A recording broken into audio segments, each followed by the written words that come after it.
In 1824, Captain Elam Linz of Ashburn Prison set a strict rule: not a word, not a whisper, not even a hum. Prisoners were forbidden from singing, whistling, dancing, running, or even jumping. Every action that disturbed the silence was banned. For Linz and other prison authorities of the time, silence wasn't just a rule, it was the path to redemption. It was believed that in silence, prisoners would find righteousness and repentance. Silence, they thought, wasn't just discipline, it was the key to saving their souls. Prison reformers believed isolation was the only way to transform criminals. In their view, separating inmates from society wasn't just a precaution, it was a necessity. True reform, they argued, could only happen when a convict faced his past, acknowledged his guilt, and began the painful process of rebuilding a shattered life. One penologist of the era claimed, the separation of a prisoner from society had to be so complete, it was as though they were buried from the world. This philosophy wasn't just about rules that extended to the very walls that confined them. For many penologists, the design of a prison was inseparable from its mission of reform. A Boston citizens group declared that moral improvement, to some degree, depended on the design of prison buildings. In 1825, the state legislature entrusted Captain Elam Linz, a warden from upstate New York, with the task of building a modern prison. Linz spent months exploring possible sites, from Staten Island to the Bronx, before settling on a place called Mount Pleasant, along the shores of the Hudson River. Captain Linz also visited New Hampshire, where a prison had been built successfully by inmates using stone from the surrounding area. Inspired by this model, Linz chose Mount Pleasant, near a small village in Westchester County, with the curious name of Sing Sing. The name itself, derived from the Indian word sint sinks, meaning stone upon stone, seemed fitting for a place built on hard labor. The state legislature approved $20,000 for the land, and soon, the project received its official green light. In May 1825, Captain Linz, along with 100 inmates from Auburn Prison, boarded a wooden barge and sailed down the Hudson River to Mount Pleasant. There, under brutal conditions, with no shelter, scarce food, and the unforgiving elements as their only companions, construction began on Sing Sing Prison, a grim warehouse for society's most feared criminals, destined to become one of the harshest institutions in America. Mount Pleasant was chosen partly for its abundant supply of stone, a resource essential for the prison's construction. The banks of the Hudson River, at this location, were rich in high-grade marble. Quarrying was already a thriving industry in the Hudson Valley, supplying stone to major cities like New York City, Boston, and Albany. The cut stone not only funded the construction of the prison, but also brought money into the state's coffers. With these funds, Captain Linz set up a blacksmith shop, temporary barracks, and a rudimentary cooking area. After months of relentless labor, under harsh conditions, the prisoners managed to complete 60 of the 800 planned cells.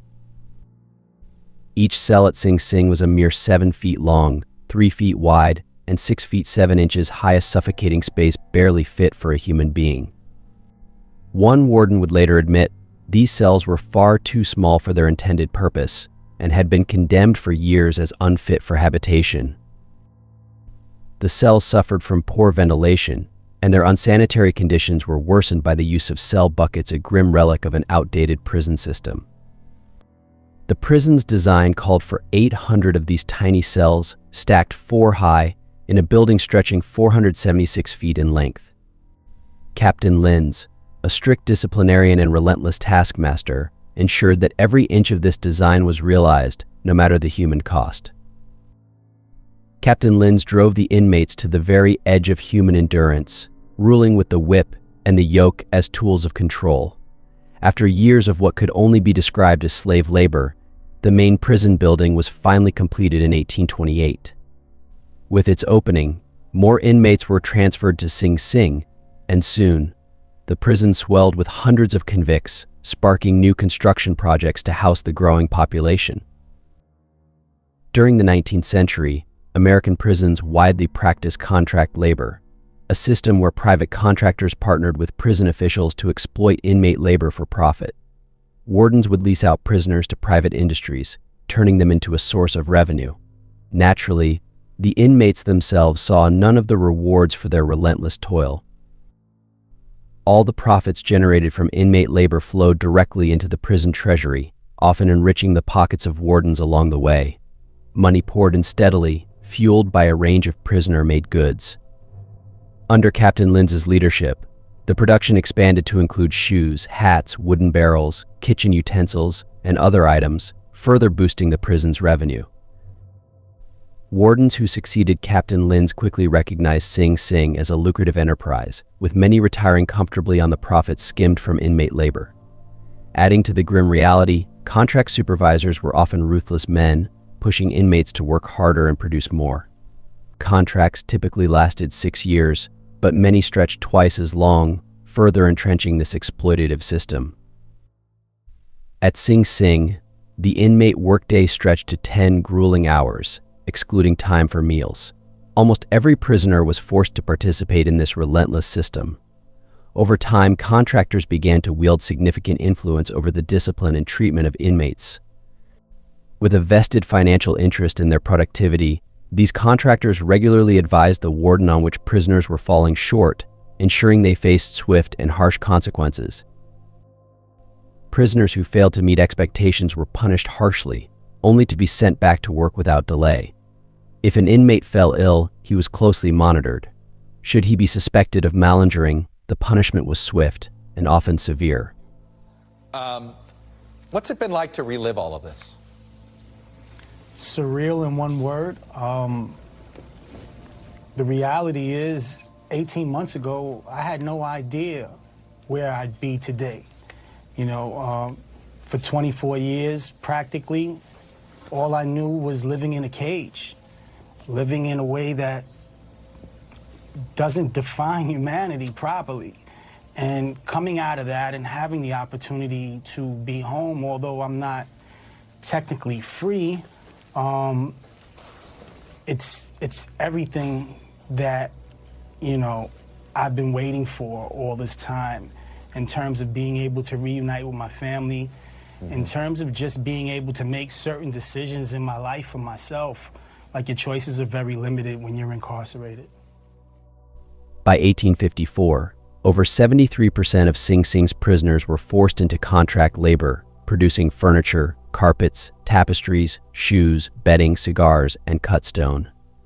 Despite its exploitative nature, the contract labor system was nearly impossible to abolish. The reason was simple: no one wanted prisoners to remain idle all day. Reformers proposed a solution: let the state take control of the inmate workforce, removing private contractors from the equation. Goods could still be produced, but without the exploitation tied to civilian contractors. By 1890, after intense lobbying from local unions, laws were finally passed to prohibit prison contract labor. The immediate impact of the new laws was catastrophic. Warden A. Bush lamented, "Over 1,000 men are now locked in their cells with nothing to do. Idleness in a prison is horrifying to imagine." He warned that such conditions could only lead to disease, insanity, and death. Over the next decade, inmate labor returned to Sing Sing, but under a compromise: all goods produced would serve the state of New York, rather than being sold to the public. Guards at Sing Sing faced a mounting crisis. By the late 19th century, American prisons had expanded rapidly, struggling to keep up with the surging crime rates. Inmate populations swelled to overwhelming numbers. Wardens quickly realized they were severely understaffed, and if a rebellion broke out, they would have little chance of regaining control. Prison riots were notoriously violent, often ending in bloodshed. It wasn't uncommon for guards to open fire on inmates at the first sign of unrest. Fear and tension permeated the prison walls, binding inmates and guards in a fragile, mutual dread. Unsurprisingly, this oppressive atmosphere gave rise to harsh methods of repression and discipline. Disciplinary methods varied widely, from the rigid silent system devised at New York's Auburn prison to brutal instruments of torture like steel cages and the lash. In 1864, records at Sing Sing revealed that 613 out of 796 prisoners endured physical punishment. One man faced punishment a staggering 22 times. the sheer brutality of some prison officials, in their efforts to maintain control, cannot be overstated. It's crucial to understand, however, that this level of violence reflected the attitudes of the era. Across the nation, convicts endured similar harsh treatment. Compassion for the welfare of prison inmates, at that time, was virtually non-existent in America. Prisoners were forbidden from speaking or communicating in any form, under any circumstances. They ate in silence, worked in silence, and lived in a world of unbroken quiet, where penitence was the ultimate goal. Marching in lockstep, dressed in striped uniforms, they moved like lifeless robots, one behind the other. A visitor in the 19th century remarked, "There was something extremely imposing in the profound silence, with which every part of the work was performed. Prisoners were handed a Bible to read, but allowed no visitors from the outside world. Meditation was encouraged, and some inmates memorized vast portions of Scripture, one committing to memory 1,296 verses, another 1,605.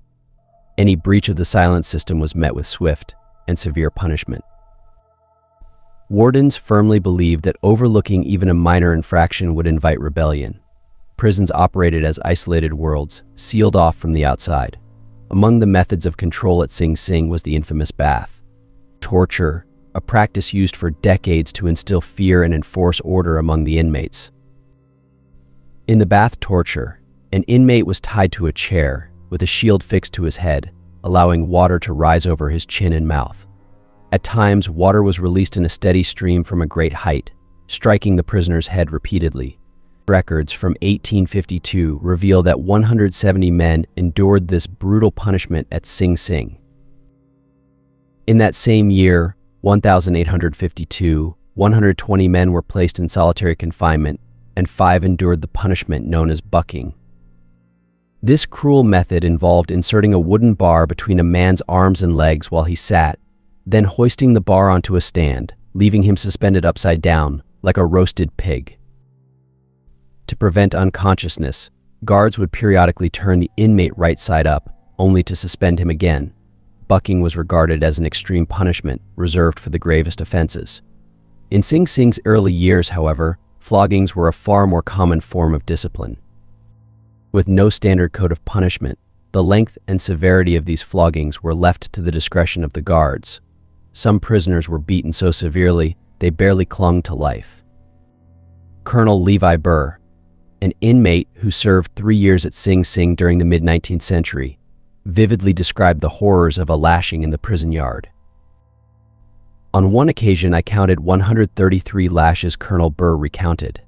The prisoner, on his knees, begged for mercy, crying and writhing as his skin was torn apart. Yet the deputy keeper struck him across the mouth with a cane. Food shortages added to the inmates' suffering. Malnourished and weak, they were given only 2 eggs per year, and fresh fruit was a rare luxury. When prisoners dared to ask for more food, they were brutally beaten for their boldness. This relentless mistreatment drove many into despair and hopelessness.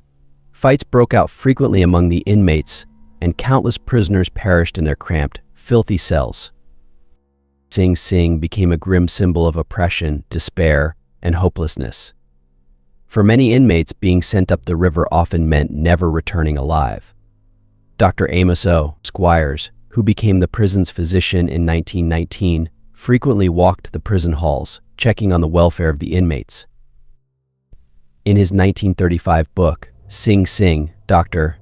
Amos Squires detailed his haunting daily routine.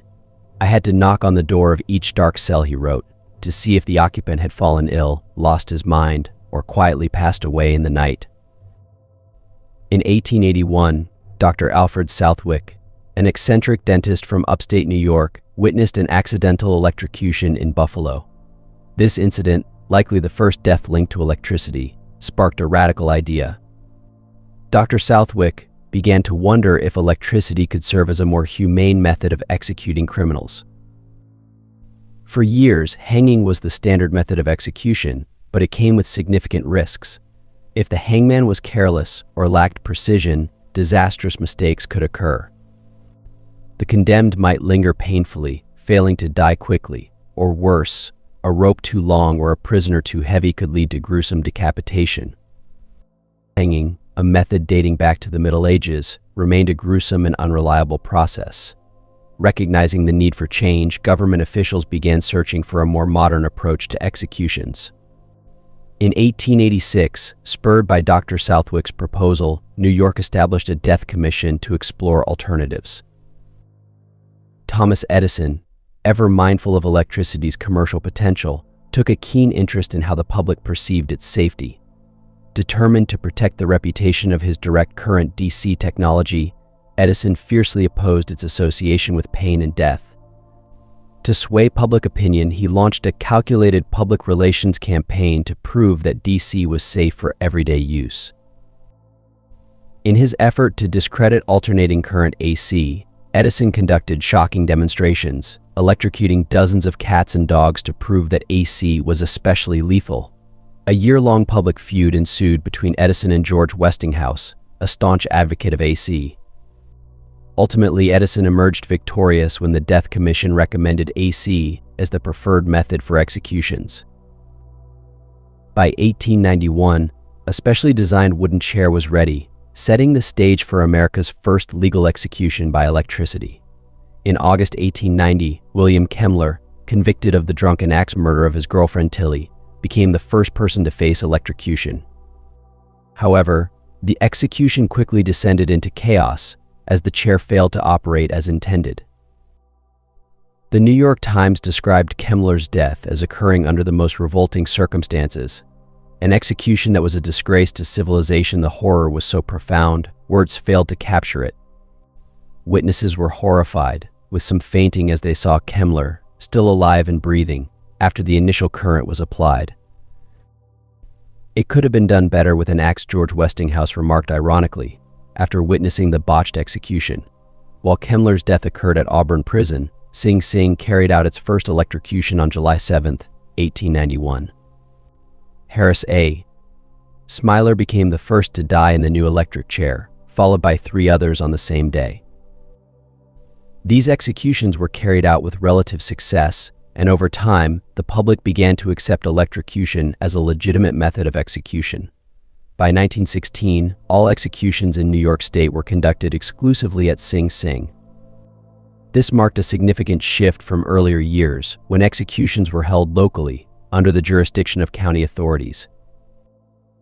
Before Sing Sing became the central site for executions, they were carried out in various locations, including Brooklyn, the Bronx, Albany, Buffalo, and New Rochelle. Many local officials lacked experience in handling such grim proceedings. Bedloe's Island in New York Harbor was a particularly notorious execution site during the 19th century, used frequently for seafaring criminals. Today, that same island is recognized as the home of the Statue of Liberty. After Sing Sing became New York's central execution site, a new death house was constructed at the staggering cost of $268,000, a significant sum for the era. The facility was designed to be as isolated as possible from the main prison. It included its own kitchen, hospital, and even an autopsy room, ensuring complete separation from the rest of the prison operations. Contrary to popular myth, the lights in the nearby village of Ossining did not dim when the electric chair was in use. Even within the prison itself, the lights remained steady. The current used for executions was generated separately, specifically for this purpose, and entirely within the prison's walls. Under the leadership of Governor Alfred E. Smith, reconstruction of Sing Sing continued until 1917. By that time, all of New York's condemned were sent to the Big House on the shores of the Hudson River to await their executions. This marked the beginning of an era that would last nearly 75 years, claiming the lives of over 600 convicts. During this period, New York carried out more executions than any other state in America, solidifying its place as the flagship of capital punishment in the Western world. The role of executioner at Sing Sing was far from easy. Taking human lives, even under the government's authority and approval, was a task fraught with complexity and emotional weight. New York's executioner also served neighboring states, including Massachusetts, New Jersey, and Connecticut. The demands of the job often left him with an exhausting schedule. On some occasions, he would travel from New York to Connecticut in a single day, performing multiple executions within hours of each other. Unlike most government employees, the executioner did not receive a weekly salary. Instead, he was paid $50 per execution. With multiple executions often scheduled in a single day, the role offered the potential to earn a substantial sum. Sing Sing's first executioner was Edwin Davis. Known at the time as an electrician, Davis began his grim duties in 1891, becoming the man who pulled the switch on William Kemmler. At the time, executing people with electricity was a new and untested process, requiring refinement with each grim event. Edwin Davis also made history by executing Martha Place, the first woman electrocuted in America, on March 20, 1899. His most harrowing day came on August 12, 1912, when he executed 7 men within a single hour at Sing Sing. By 1914, it seemed the weight of his grim duties had taken its toll, and Davis decided he had enough. Although Davis was a private man, he agreed to train a successor, a young assistant named Robert G. Elliott, then 39 years old, was selected. However, after Davis retired, the position went to John Hilbert, an electrician from Auburn. Over time, Hilbert carried out 140 executions across New York, Massachusetts, and Kansas. After 1919, Hilbert's fee was increased to $150 per execution. Over time, however, the weight of his duties seemed to take a toll on him. He grew increasingly withdrawn and prone to bouts of rage and violence. On one occasion, just 30 minutes before executing 2 men, Hilbert fainted. Revived by the prison doctor, he carried out the executions as planned. In 1926, Hilbert abruptly resigned, just hours before 2 men were scheduled to face execution. A frantic search for a replacement began immediately. The search ended quickly, with the state turning to Edwin Davis's original trainee, Robert G. Elliott, who was now 52 years old. Without hesitation, Elliott accepted the role. John Hilbert's story ended tragically. He was later discovered in the basement of his Auburn home, with a bullet in his head and apparent suicide. Whether the burden of his work haunted him, a newspaper obituary noted, no one could discern it from his actions. Meanwhile, Robert G. Elliott took over, overseeing executions across Massachusetts, New Jersey, Pennsylvania, Connecticut, Vermont, and New York. For years, the public remained unaware of Robert G. Elliott's identity.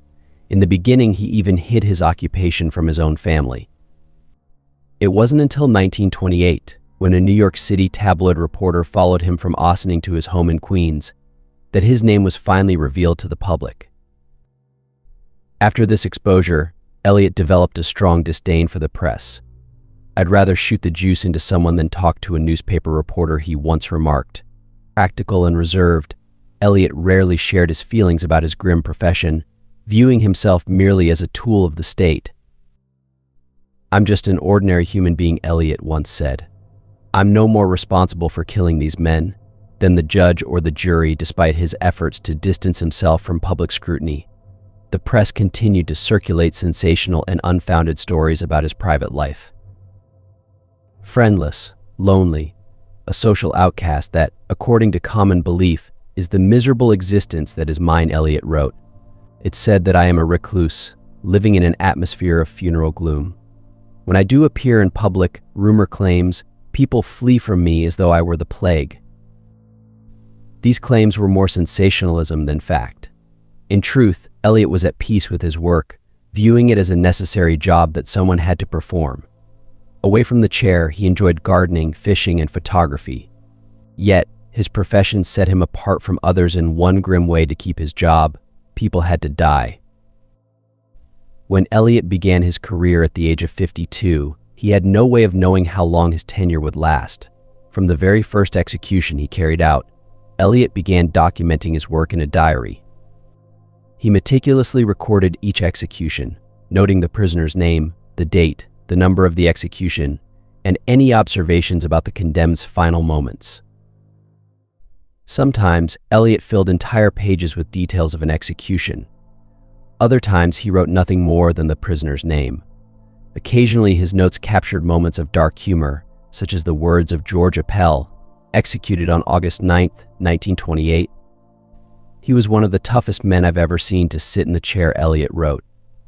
As Appel sat down, he turned to the witnesses and quipped, "Well, folks, you'll soon see a baked apple."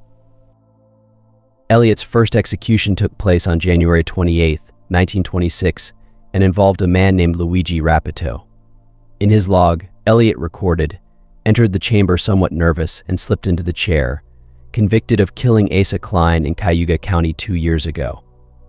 Not all entries were this routine, as Elliott would go on to execute several infamous criminals.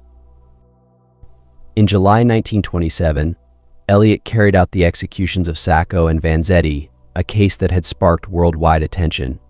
Strangely, he left no notes in his diary about their final moments. In 1936, Elliott executed Bruno Hauptmann in New Jersey, the man convicted of killing the Lindbergh baby in a kidnapping often referred to as the crime of the century. In 1927, Elliott executed his first female prisoner, Ruth Snyder. She had been convicted, along with her boyfriend Henry J. Gray, of murdering her husband for insurance money. "It will be something new for me to throw the switch on a woman, and I don't like the job," Elliott admitted to reporters. He wasn't joking. Just before the execution, he approached Warden Lewis Laws and demanded a raise to $200 for the task. Laws refused. The Ruth Snyder case generated massive publicity, becoming one of the most talked about media events of early 20th century America. "This was a very exciting night," Elliott noted in his diary, second only to the Sacco and Vanzetti night. According to Warden Lewis Laws, more than 3,000 people gathered outside the gates of Sing Sing as the hour of execution approached. On the night of Ruth Snyder's execution, a New York Daily News photographer secretly smuggled a camera into the death chamber, taping it to his leg.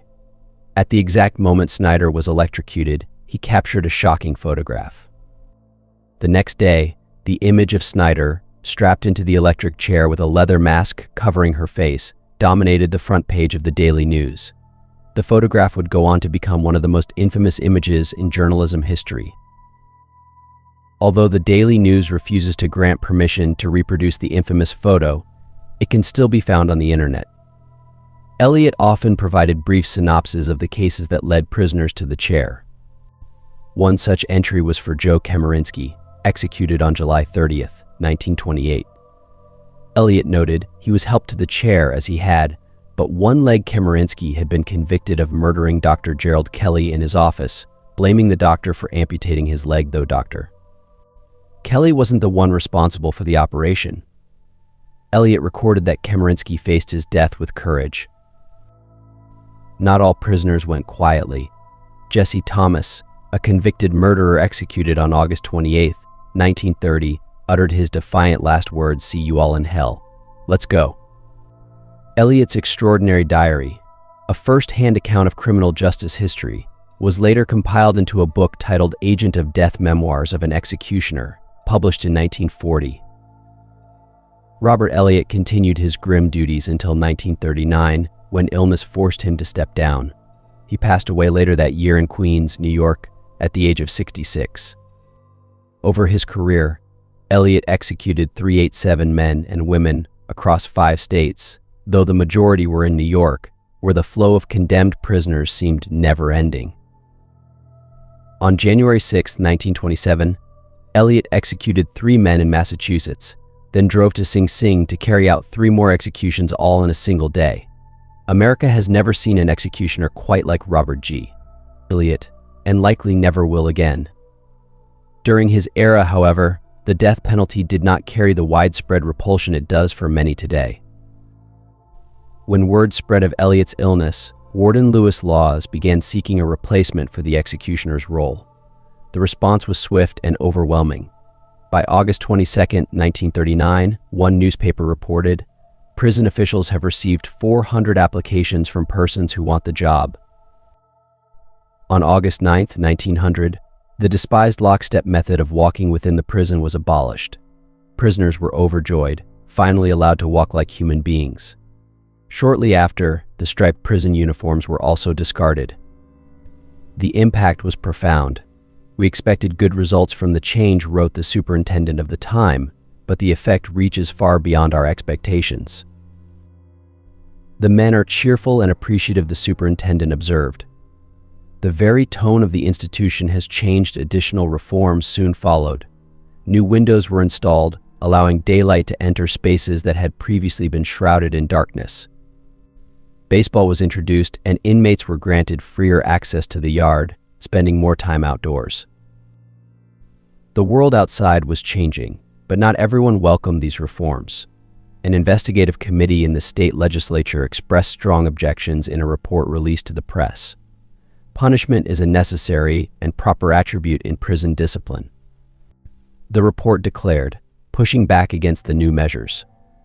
Traditional methods of inmate control, whipping, chaining, the bath torture, and even hanging offenders by their thumbs were described in the report as components of a beautiful system widely praised by states and so-called civilized nations.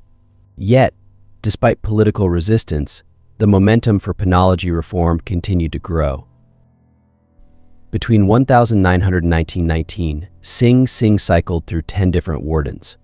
While some managed to stay in the role for over a year, others lasted only a few weeks. A grim joke of the era quipped, "The quickest way out of Sing Sing is to come in as a warden."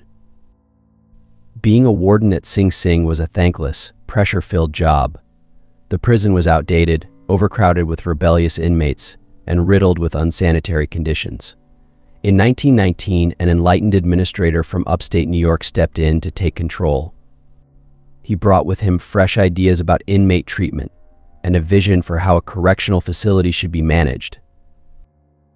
His name was Louis E. Laws, and a new era was about to begin.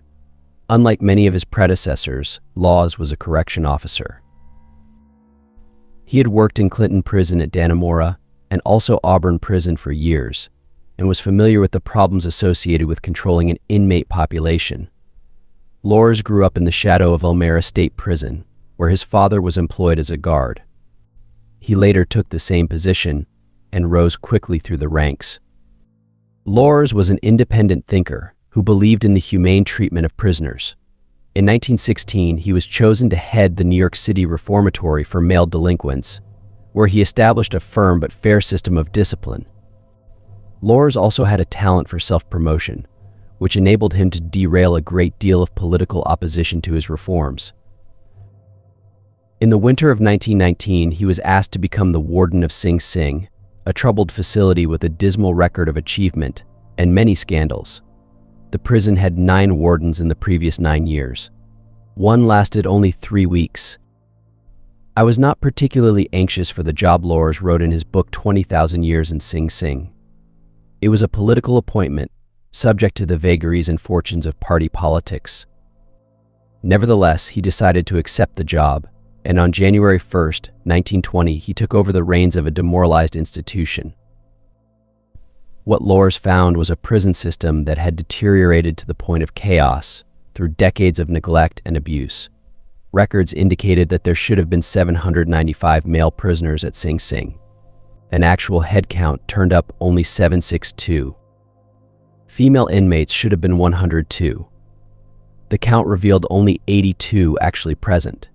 How these missing prisoners had left the prison, or when, could not be ascertained, he said. One prisoner, who was held for 5 years, had no record whatsoever of his admission or retention history. It was decided that he was a volunteer and immediately released. Laws found more than $30,000 in cash missing from prison bank accounts, and no clue as to where the money went. Documented inmate punishments were shocking, to say the least, and existing records described a long history of brutality by prison guards and wardens alike. Laws read about the cold showers, the ball and chain, the yoke, the iron gag, and the dreaded lash. The whip was called the cat in prison lingo. Laws said the cat was the symbol of authority in Sing Sing. It was made of long strips of leather attached to a stout wooden handle, and was not infrequently wired at the tips. Prisoners were whipped at the slightest provocation, and there was no set standard as to the duration of punishment. The cat seldom worked alone, Laws later wrote.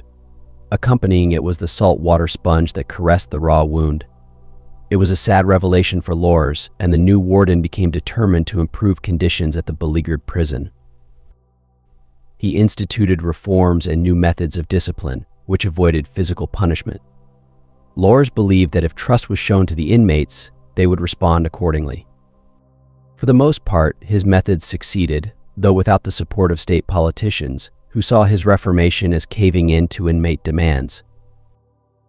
His critics said that he was soft on criminals, and leniency would only encourage rebellion among the inmates. Under Lors' direction, Sing began a long overdue plan of modernization. During the next few years, several new buildings were constructed, including a chapel, a mess hall, 2 administration centers, a hospital, and a library. A new system of admissions was perfected that allowed prison officials to classify prisoners, something which had never been done before. The grounds of Sing were vastly improved. It was a startling transformation for a pre-Civil War prison, whose bleak walls contained a world that most people would never see. Louis E. Laws wrote several books about his experiences as Sing's warden and became an outspoken opponent of capital punishment, despite his responsibilities as the overseer of the state's execution chamber. "I am opposed to the death penalty," Laws once wrote, "because the evasions, the inequality of its application, the momentary hysteria, passion, and prejudice aroused by the crime, which often make it impossible to weigh the facts carefully and impersonally." He remained on the job as the warden until he retired in 1941. In 1943, the old cell block was finally closed. Interestingly, its metal bars and doors, of which there were many, were donated to America's war effort. The 1825 structure was later listed in the National Registry of Historic Sites and can never again be used as a detention facility. I first met him in December 1919 in the prison hospital during my visit to Sing, immediately preceding my acceptance of the wardenship, wrote Louis Laws. It was the beginning of an odd friendship between a convicted killer and a correction officer of prison warden that lasted until the day the inmate died. His name was Charles E. Chapin, 60, a former editor of one of New York City's largest newspapers, The World. On January 14, 1919, Chapin was convicted in Manhattan Supreme Court of the murder of his wife. He received a sentence of 20 years to life at Sing. Up to that time, Chapin was a successful editor with a high-pressure job at The World. He wielded significant power at the newspaper and was not shy about using it. Even so, Chapin made few enemies in the profession. When he arrived at the prison in 1919, he was already thin, fragile, and in poor health. A forlorn, gray-haired figure lay listlessly on the prison cot, said Laws when he first saw him. Chapin quickly fell into a cycle of despair and loneliness, perhaps brought on by the knowledge that he would never be a free man again. But Laws took pity on the former newspaperman and tried to find some sort of job that he could perform at the prison. He found the perfect assignment when he made Chapin editor of Sing's newspaper, The Bulletin. But fate worked against him when budgetary restrictions forced the discontinuance of the paper. Here was a man groping for an interest in life, said Laws. Again, he began to droop. He walked through the yard with a lagging step, a failing body faced with years and years of endless nothingness. But a few months later, Chapin came to Laws and asked to tend a small patch of lawn in the prison yard. Laws agreed, happy to provide the man with something to do. For 2 years, Chapin tended the grounds, carrying in fertile soil from outside the walls and having friends send him fresh grass seeds. He kept the grass neatly trimmed, and soon it grew into a lush green lawn. The following year, Chapin requested and received permission to plant a small flower garden in a neglected area of the prison yard.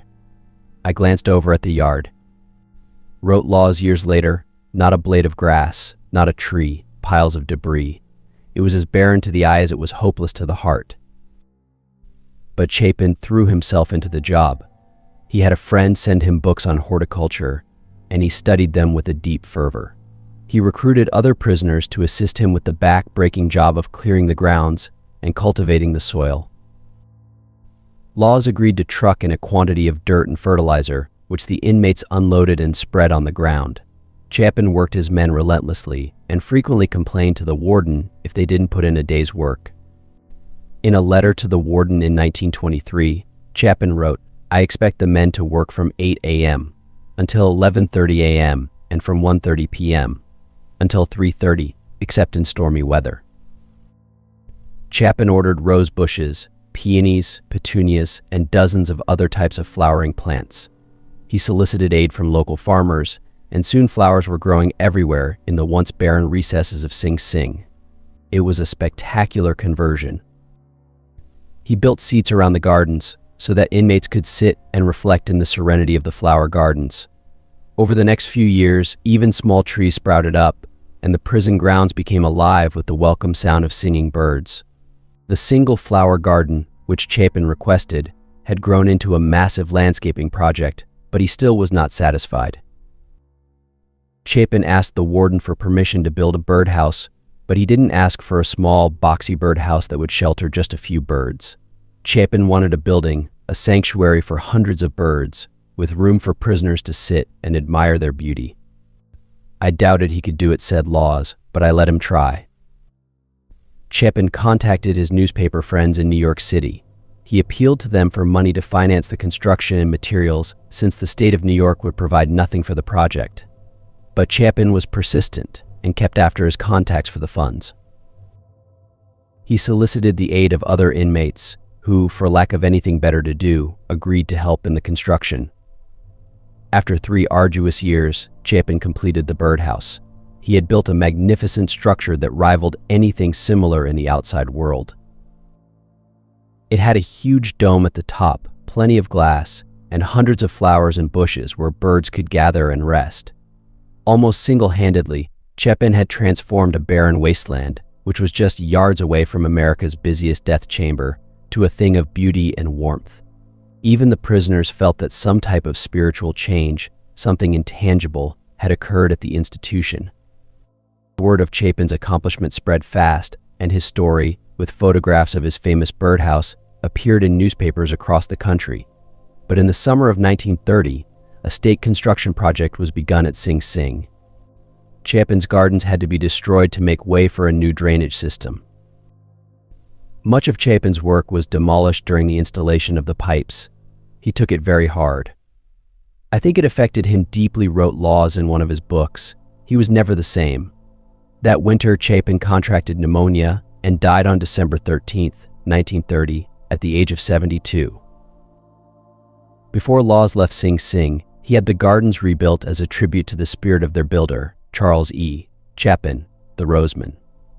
Escapes from Sing Sing were rarely successful. Other prisons in New York experienced several bloody attempts, most of which ended in death for the convicts involved.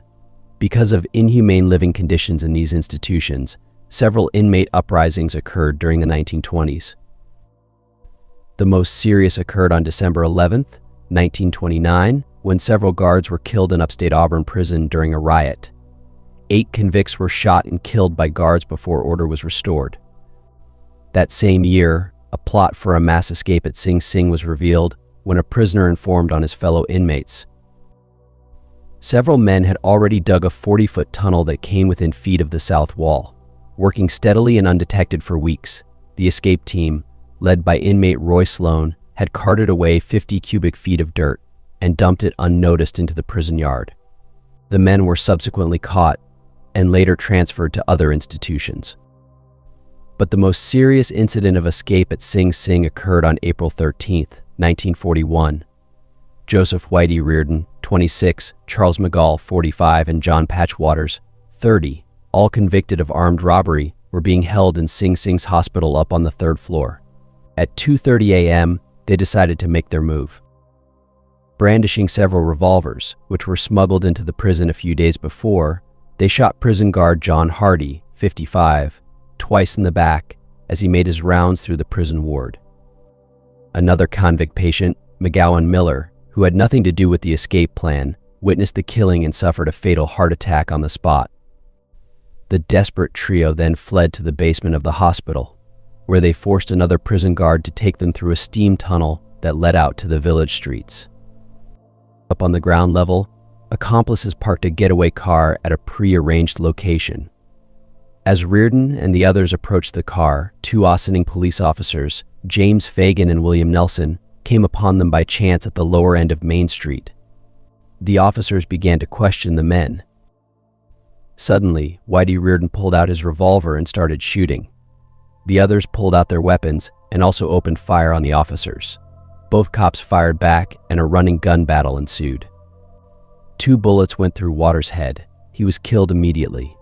Officer Fagan was shot in the heart, while Reardon and McGale managed to get away.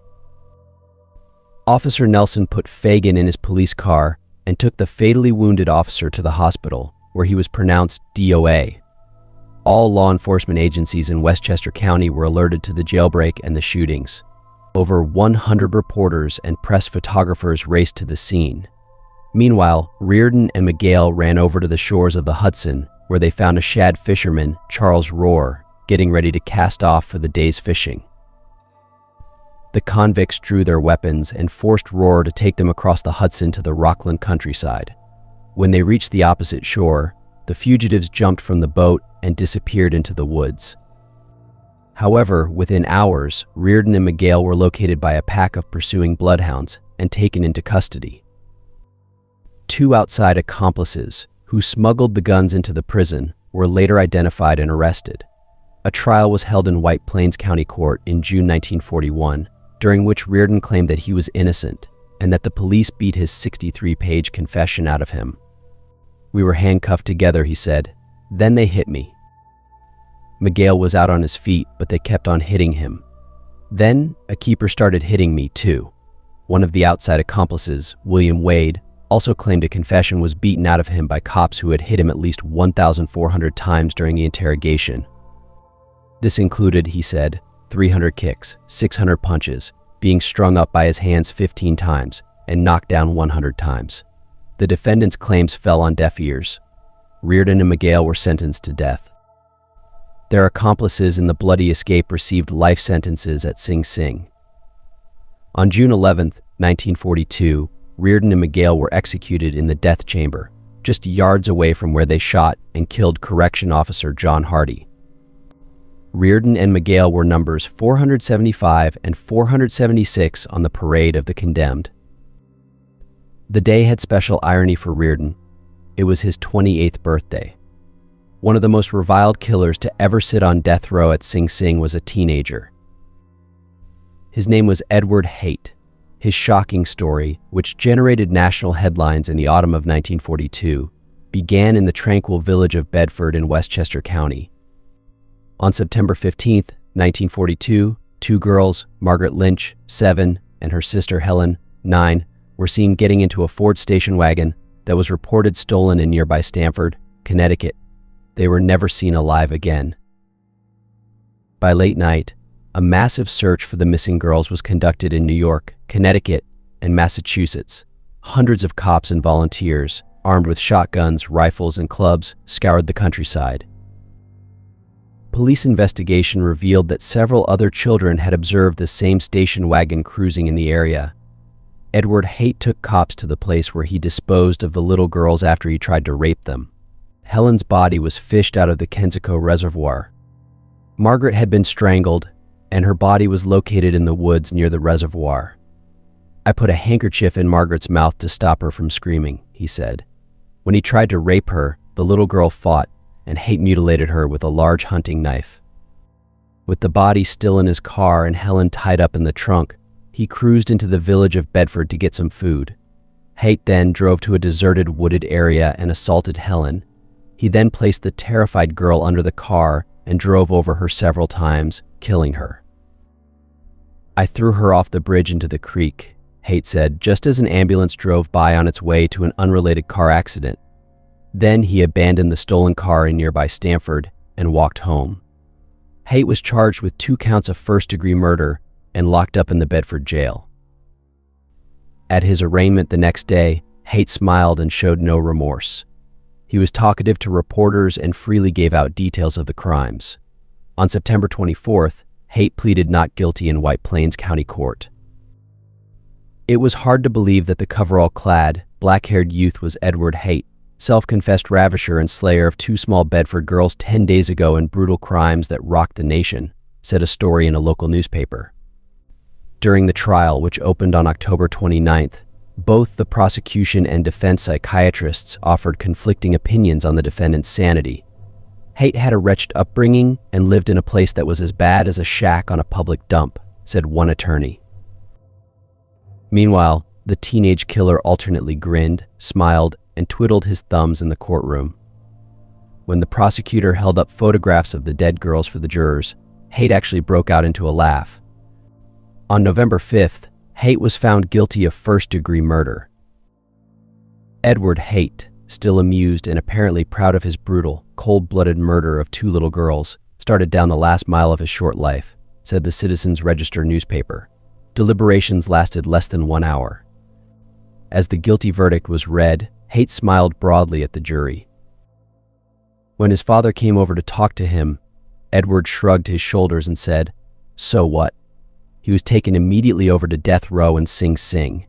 Ironically, Edward's father, Arnold Haight, once did 4 years at Sing Sing for a burglary back in 1932.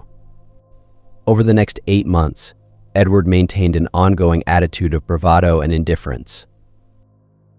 He lay in his bunk most of the day and spoke to almost no one.